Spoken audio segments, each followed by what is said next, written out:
C'est quoi le péché selon la Bible? Il existe plusieurs facettes du péché selon la Bible.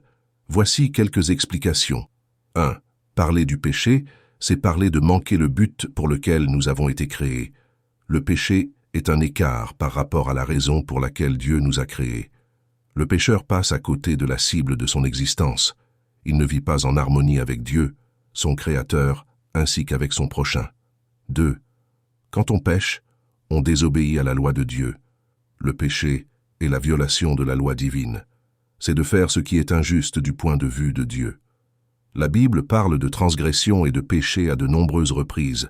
Dans 1 Jean 3, 4, l'apôtre Jean définit le péché comme étant une infraction, une rébellion contre la loi divine. 3. Se rebeller contre l'autorité de Dieu. Le péché est une révolte contre l'autorité suprême.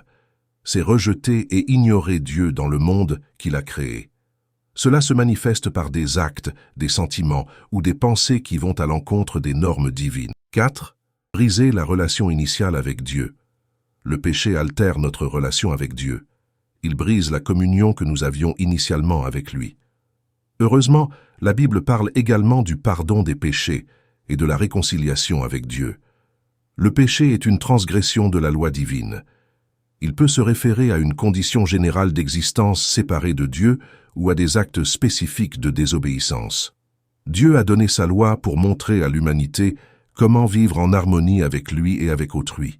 Comment comprendre un ministre de l'Évangile qui proclame haut et fort que la loi est abolie, que c'était l'ancienne alliance qu'observait la loi et que dans la nouvelle alliance, le chrétien n'a pas besoin d'observer la loi parce qu'il est sous la grâce et non sous la loi, et que ce même ministre de l'Évangile demande à ses suiveurs que nous allons faire des prières de confession. Mais que va-t-on confesser? Si vous avez une réponse biblique pour appuyer cette pratique, n'hésitez pas à la partager sous cette vidéo. Mais gardez en tête ces versets 1 Jean 3, 4. Quiconque pêche transgresse la loi, et le péché est la transgression de la loi. Romains 7, 7. Que dirons-nous donc? La loi est-elle péché? Loin de là. Mais je n'ai connu le péché que par la loi, car je n'aurais pas connu la convoitise si la loi n'eût dit « tu ne convoiteras point ». Soulignez que Paul, que souvent on accuse d'avoir dit que la loi est abolie, a dit ici « mais je n'ai connu le péché que par la loi ». Donc on confesse nos péchés parce qu'on a transgressé la loi de Dieu. Si la loi est abolie, on n'a pas de péché à confesser. Et là, ces versets nous parlent 1 Jean 1, 8 et 10. 8. Si nous disons que nous n'avons pas de péché, nous nous séduisons nous-mêmes, et la vérité n'est point en nous. 10. Si nous disons que nous n'avons pas péché, nous le faisons menteur, et sa parole n'est point en nous. Pourquoi ça selon la Bible? Romains 7, verset 7 que nous avons lu plus haut nous apporte la réponse. Je n'ai connu le péché que par la loi, car je n'aurais pas connu la convoitise si la loi n'eût dit « tu ne convoiteras point ». On peut comprendre qu'on a deux choix. Soit que nous continuons à dire que la loi de Dieu est abolie, ce qui voudrait dire aussi que Dieu est aboli, qu'il n'existe pas, car la loi est le caractère de Dieu. Pourquoi dit-on que c'est le caractère de Dieu? Méditons ces versets. La Bible nous dit dans 1 Pierre 1, 16 que Dieu est saint. Vous serez saints, car je suis saint. Paul nous dit dans Romains 7, 12, la loi donc est sainte, et le commandement est saint. Il est également écrit dans 1 Timothée 1, 8, nous n'ignorons pas que la loi est bonne, pourvu qu'on en fasse un usage légitime.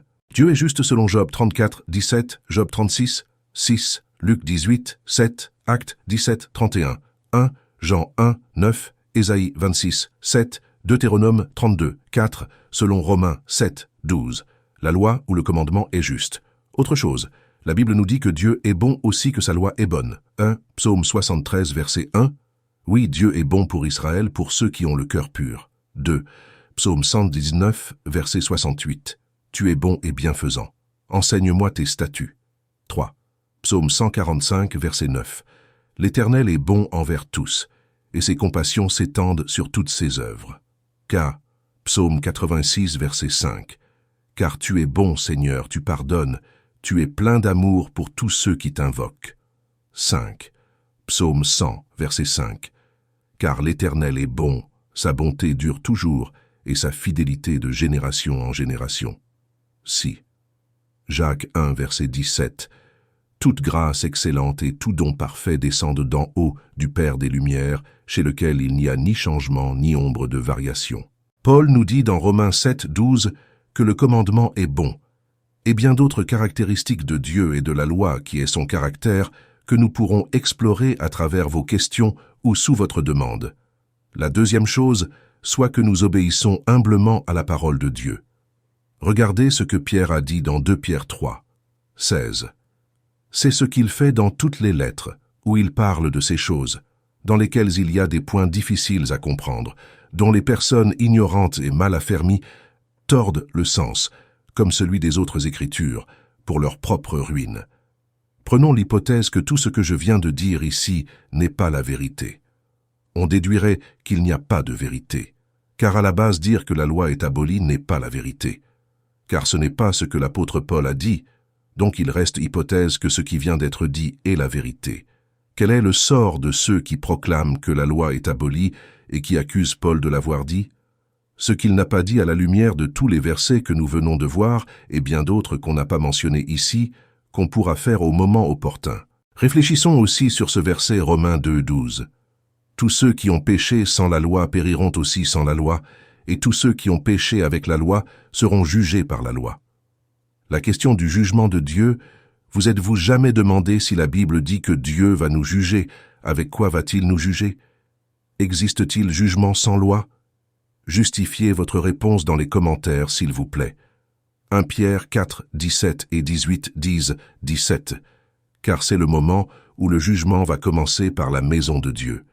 Or si c'est par nous qu'il commence, quelle sera la fin de ceux qui n'obéissent pas à l'évangile de Dieu?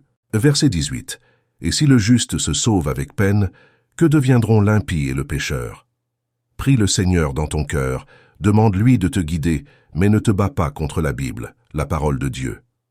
Conseil d'amis, n'oublie pas de t'abonner, de commenter et surtout de partager cette étude, car cela t'apportera de belles choses et tu prouveras que tu aimes les gens avec qui tu la partages. Sois béni.